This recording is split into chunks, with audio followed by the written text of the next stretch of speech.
رسولوں میں سے بھی جسے وہ چنے، جسے وہ منتخب کرے، اسے علم غیب ہوتا ہے۔ تو اگر وہ من بیانیہ ہو تب استثناء کے پردے میں شگاف ہوا، اور اگر من تبعیضیہ ہو تو سب رسول ثابت نہ ہوئے عالم الغیب مگر کوئی نہ کوئی، جو رسولوں میں بھی منتخب ہو وہ تو ہوا۔ اور یہاں محلے بھر کام رسول ہے نہیں، اسی رسول کی بات ہے کہ جو اگر منتخب ہوا ہو تو وہی ہے۔ صلوات دیجیے میرے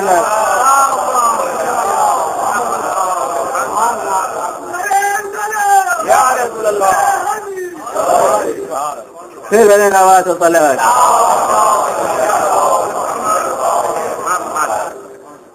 اگر یہ کہا جاتا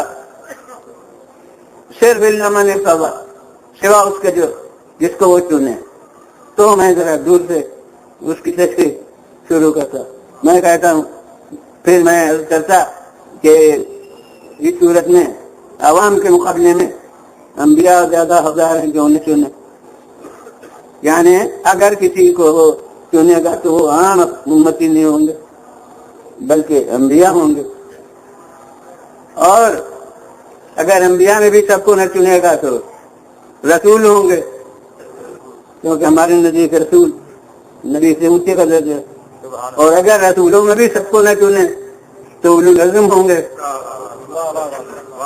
اولو العزم میں بھی سب کو نہ چنے تو افضل الانبیاء ہوں گے، اور اگر یہ بھی نہ ہو تو لفظ قرآن کا کوئی معنی نہ ہوگا۔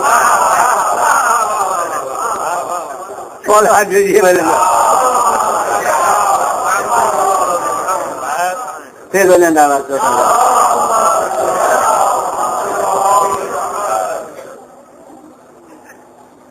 اب یہ تو ذرا دور سے چلتا کہ امتی ہو، پھر امتی کے آگے انبیاء ہو، پھر انبیاء میں اس نے میں درجے قائم کرتا ہو گویا۔ اب عربی چونکہ تفسیر سے اردو میں کر ہی چکا کہ پھر وہ آخر میں جا کے خاتم الانبیاء قدر متیقن ہوتے، یعنی کوئی ہو نہ ہو یہ تو ہے، کیونکہ یہ نہیں تو پھر کون ہے جس نے ایسا۔ اور جبکہ وہاں میں رسول بھی موجود ہے، علم من ارتضی من رسول، تو اگر بیانیہ ہے تو سب مسلم، مگر یار ایک حقیقت اور کر دوں کہ ابھی میں نے کہا کہ نبی سے ہمارے نزدیک رسول کا درجہ اونچا ہے، وہ وہاں میں، لیکن قرآنی محاورات میں جہاں تک میں دیکھتا ہوں کہ یہ ہمارے علم کلام کی اصطلاح ہے، اور جو آج کے وہ ایک درجے کو ہم نبی کہتے ہیں اور ایک درجے کو رسول کہتے ہیں، لیکن قرآن مجید کے محاورات میں جیسے نبی اور رسول بطور مترادف ہیں، نبی کو رسول کہا جاتا ہے اور رسول کو نبی کہا جاتا ہے۔ اس کی وجہ سے دیکھیے وہ انبیاء جو ہمارے نزدیک رسولوں میں داخل نہیں ہیں، تاریخ جو رسول کی جو ہے اس کے معیار پر وہ نہیں ہیں، ان میں بھی خالق نے رسول کی لفظ استعمال کی ہے۔ مثلا اسماعیل صادق الوعد وہ انبیاء میں ہیں، ہمارے محاورے کے مطابق رسول نہیں ہیں، مگر خالق نے کہا کانا رسولا نبی، رسول سے نبی تھے۔ تو جیسے رسول اور نبی یہ مترادف لفظ ہیں، جیسے ایک ہی لفظ ہم معنی ہوتی ہے جب الگ استعمال کیا جائے وہ کبھی ملا کے وہی مفہوم۔ جد و جہد، جد کے بھی معنی کوشش کے ہیں، جہد کے بھی معنی کوشش کے ہیں، لیکن یہ دونوں لفظ مل کے بھی کوشش کے معنی میں طاقت پیدا کر دیتے ہیں۔ جد و جہد، سعی و عمل، اسی طرح سے یہ رسول النبی، یہ نہیں ہے کہ رسول میں نبی کی قید لگائی یا نبی میں رسول کی قید لگائی، بلکہ وہی رسول ہوتا ہے وہی نبی ہوتا ہے۔ یہ رسول نبی گویا اسے ایک عہدے کا نام ہے۔ تو قرآن مجید کے اصطلاح میں یہ فرق نہیں ہے، اور اسی وجہ سے ایک شبہ جو ہو سکتا ہے کہ جو ہمارے نزدیک بلند درجے پر ہے اس کو پست درجے کے نام سے یاد کرنا اس کی توہین ہے۔ چیف جسٹس کو اگر جج صاحب کہہ دیجیے تو اس کی توہین، جج صاحب کو اگر منصف صاحب کہہ دیجیے تو اس کی توہین، اور تو جو رسول بھی کیا افضل المرسلین ہو اسے خالق نے یا ایھا النبی کہہ کے بار بار کیوں پکارا ہے؟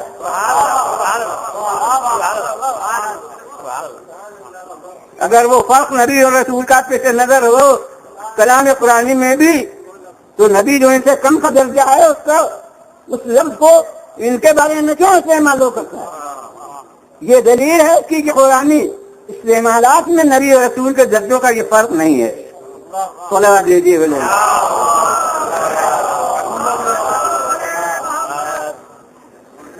تو اس لیے رسول یعنی کوئی نبی، ماں اللہ من ارتضی من رسول، جس کو منتخب کیا رسول، تو یہ رسول وہ نہیں ہے جو ہر نبی نہیں ہوتا، یعنی کوئی پیغمبر جس کو تو، اور اگر تبعیضیہ تو پیغمبروں میں بھی جس کو منتخب کرے۔ اب میں عرض کرتا ہوں کہ یہ یہاں تو تبعیضیہ نہیں ہو سکتا میرے نزدیک، ہیں پہلو دونوں، یہ من بیانیہ بھی ہو سکتا ہے تبعیضیہ، مگر میرے نزدیک یہاں تبعیضیہ نہیں ہو سکتا۔ کیوں؟ بول، نبی کی لفظ کے معنی کیا ہے؟ خود نبی کی لفظ کے معنی خبر دینے والا،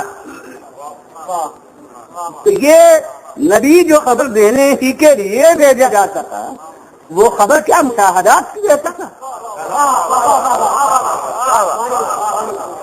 یعنی وہ یہ اطلاع دینے کے لیے آیا تھا کہ اس وقت دن ہے، یہ اطلاع دینے کے لیے کہ اس وقت رات ہے، یہ آسمان ہے، یہ زمین ہے، جو جو چیزیں آپ آنکھ سے دیکھ لیتے ہیں، کیا ان کی اطلاع دینے کے لیے آتا تھا نبی؟ نبی آتا ہی تھا غیب کی خبریں دینے کو۔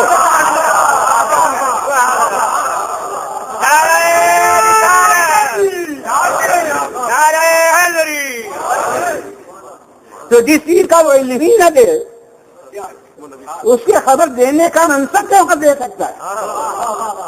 خود وہ جانتا نہیں اور وہ خبریں دے رہا، معلوم ہوتا ہے خبر بات کو دیتا تھا، علم پہلے آتا ہوتا۔ سونے والے جی بولے پھر بولے آواز کو سننے والی۔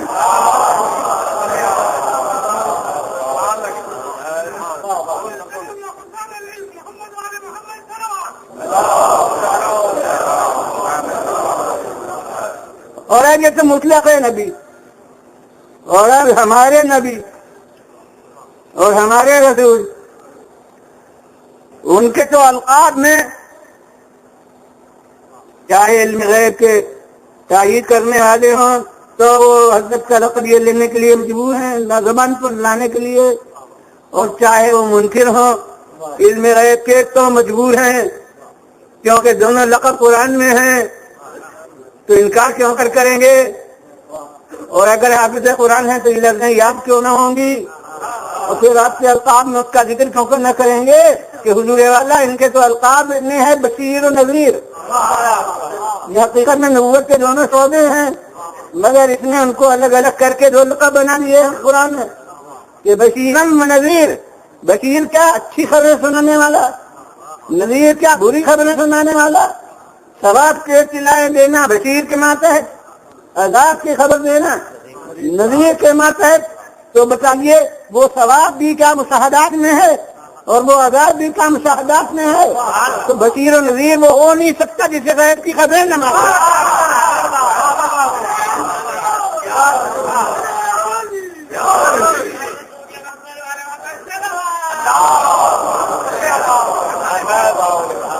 دعا دیجیے میرے گھر، پھر بنا دعویٰ کا کھولا ہے، اور پھر بشارت کا انتظام دن سے متعلق ہے، وہ دینی ہے بھی پردے غیب میں،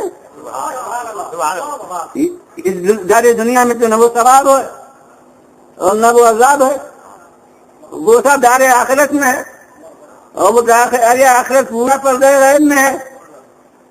وہ مسلمان جو غیب کے ماننے سے کتراتا ہے اسے پہلے تو قیامت کا انکار کرنا چاہیے، کیونکہ قیامت غیب کے سوا شہود میں آ جائے تو قیامت ہی نہ ہو جائے۔